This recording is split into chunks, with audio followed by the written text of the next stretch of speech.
Dipanjan Chakraborty from Onconoids Life Science Private Limited, Bangalore. Good afternoon, everyone. Thanks, the World Cancer Congress team for allowing us a slot for presenting. I represent Oncodynamics Life Sciences. We are a Bangalore-based company working towards a very novel artificial intelligence-based technology platform for precision medicine in cancer treatment. It's not just artificial intelligence based, it's a culmination of AI, big data, machine learning, and in vitro and in vivo functional tests using cancer patient samples. Uh, I'll just give a brief background of what the current challenges in cancer treatment are currently. Of course, clinical responses are highly variable. All of us know that we have been talking about this from the morning of variable clinical response to the same drug. One drug doesn't fit all. We all know that genomics wise and drug interaction wise and their toxicities. Also, there's a lack of therapeutic drug monitoring, which is inadequate. In case of inadequate therapeutic exposures, we have a lack of therapeutic drug monitoring currently. Of course, resistance development, many of the previous speakers spoke about, Dr. Aruna spoke about resistance development in TNBC and so on and so forth. So these are the current challenges in the treatment of cancer. We're talking about companion diagnostics a lot these days, companion diagnostics, especially based on genomics and NGS today. However, there are still certain shortcomings in terms of functional application of those. For example, if there's a particular mutation that is actionable and there are drugs, FDA approved drugs for a certain mutation, identification or mere identification of those mutations does not necessarily result in optimal clinical response for the patients. So, in other words, in the existing paradigm of oncology diagnostics using NGS alone or several genomics tests, uh, just an identification that a patient has a certain mutation type or a series of mutation does not necessarily, it directs us towards a drug, but does not necessarily predict clinical response for the patient because of the several factors that I mentioned in the previous slide. So what today is the requirement is a predictive model for cancer based on pathways. When I say pathways, it's not just a involvement of one gene or single gene or an oncogene, but upstream and downstream modulators, other loops of the pathways, which in together or in totality define the pathophysiology of the type of cancer and also the drug response. It also has to be expanded. The pathway has to be expanded to markers involving uh, the pharmacokinetic genes, for example, which triggers or which actually defines how a drug is utilized in the body. Now, Oncodynamics as a company, we have two modules. One is an AI module, as I said, which is called OnSimplex. It predicts treatment response based on data. And because it's machine learning based, it continuously learns. The second and the most interesting thing is the laboratory based modules. We have three different modules at three different levels. Uh, these three different levels. Okay, before I go to the laboratory based models, just explain what this AI-based module is. It basically analyzes multi-omics NGS data, cancer pathways, and sophisticated computational models using AI and machine learning to predict clinical response of a patient. That's most important. To predict clinical response of a patient with a specific cancer. Uh, it's fast. We do it about 10 to 12 days. This is the validation that we have done for which we have submitted the abstract for today's Congress. We have done an internal validation for the AI part of it, which is purely database. We have tried to predict the response of acute myeloid leukemia patients to venetoclax. Now, for that, we had selected 100 patients and trained our databases to publicly available data sets where patient response was known.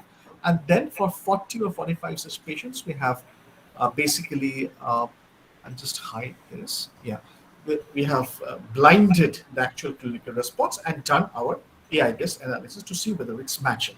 So the prediction of those responses to venetoclax were matched using our technology.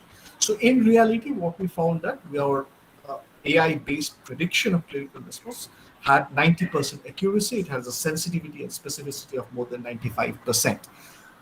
That's where our ongoing work is going on currently. Interestingly, we also found out that we know that the traditional 7 plus 3 induction therapy for AML doesn't seem to work in about 40% of the patients. And all hemato-oncologists found the same thing more or less in their clinical practice. We found out the same thing, but only that we could predict it early, even before you could start the standard 7 plus 3 induction therapy. And so, therefore, the clinical application of this stands as to you can do this test and predict whether 7 plus 3 induction therapy, to give an example for AML patients, will actually work or not beforehand rather than at the end of the therapy and looking backward perspective. Now, coming to the laboratory modules, which complement this AI. In fact, our AI module, the final report is a combination of artificial intelligence plus laboratory-based modules. There are three levels of it. One is a simple 2D cytotoxicity screening called Neotox. The second one is organoid-based or 3D spheroid-based, again screening. These two are in vitro. Finally, the most sophisticated model is in vivo cancer model in a mouse, which is called as hollow fiber PDX or patient-derived xenograft models. All the models work on patient tumor samples. The Onconoid is the first of its kind services that we have, or first of its kind research that is going on in India currently. It's based on 3D organoids or cells derived from patient tumors. We are currently in the process of doing clinical validation studies at multiple hospitals in South India, including HCG group of hospitals and Apollo group of hospitals, also with Harvard Medical School in the US. So what it does is these onconoids, 3D organoids, you can actually see them. The patient-derived xenografts are made to grow in a 3D sphere, treated with a variety of drugs or drug combinations, and the cytotoxicity effect of these drugs can be visually represented like what you're seeing in the screen. It can differentiate between live, dead, or partially dying cells and can quantify the response of these drugs. Again, it's an actionable summary of actual patient-derived samples being screened with multiple drugs, and it takes about 10 days for the report. This is again a visual representation using sorafenib. As you can see, it's a dose-dependent response that you can see with sorafenib 1 to 10 to 100 microM. The more sophisticated technology, even than the spheroid, is the in vivo system or an in vivo patient-derived xenograft system using hollow fiber technology. Hollow fibers are the most advanced technology used for both drug discovery and translational medicine in the US today. It's a thin biofiber into which you can put cells derived from patient directly and put them into an in vivo system in a mouse and screen for multiple drugs together in one single assay. So that's what it does. The principle is that the patient-derived tumor cells are inserted into these fibers and implanted into mice, and followed by treatment with anti-cancer drugs at human equivalent doses. So it's human equivalent therapeutic exposures in mice, and a detailed report comes out of that. So this validation is also currently ongoing in multiple hospitals. The third one is a simpler one, which I said, which is a 2D cell cytotoxicity assay, which is HDRA technology. Uh, so using HDRA technology, again, we can screen patient-derived cells across multiple drugs. This is a kind of a report or kind of a analysis that we get. You can use a combination of drugs, individual drugs, dose-dependent inhibition at multiple cancer types taken directly from the patient, and it can predict clinical response as it would be seen in a patient rather than depending on genomics alone. So that's the point. Uh, so we are a culmination of these laboratory-based diagnostic tests. We can analyze big data from the patients because we're getting a lot of cases where patients' NGS is already being done by the hospital, but maybe some karyotyping or FISH data is available, but further tests are not available, and there is a relapse or a refractory case. The patient is not responding to the first line of chemotherapy.